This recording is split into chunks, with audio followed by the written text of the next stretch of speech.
मेरी ये वीडियो उन लोगों के लिए है जो लाइफ में स्टक हो चुके हैं, अपनी लाइफ में किसी भी एस्पेक्ट में ग्रो करना चाह रहे हैं लेकिन ग्रोथ नहीं मिल रही।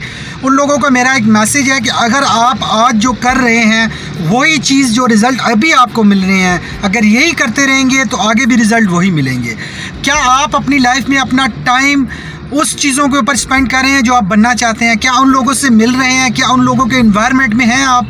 क्या उन लोगों की स्ट्रेटजीज़ आप पढ़ रहे हैं? क्या उन लोगों की बुक्स पढ़ रहे हैं, उनकी स्ट्रेटजीज़ अडॉप्ट कर रहे हैं? नहीं कर रहे। हम लोग एक ही स्ट्रेटजी, एक ही एक्शन लेके समझते हैं कि हम जो डिज़ायर कर रहे हैं हमारी लाइफ उस हिसाब से चेंज हो जाए। ऐसा नहीं होता।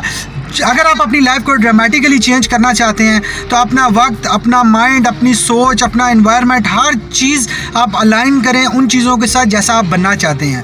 पूरी लाइफ आप चेंज करेंगे तभी आपकी लाइफ में पूरा चेंज आएगा। नहीं तो आप समझते रहें आप एफर्ट्स कर रहे हैं लेकिन आपको रिजल्ट नहीं मिल रहे, तो इसी तरह चलता रहेगा।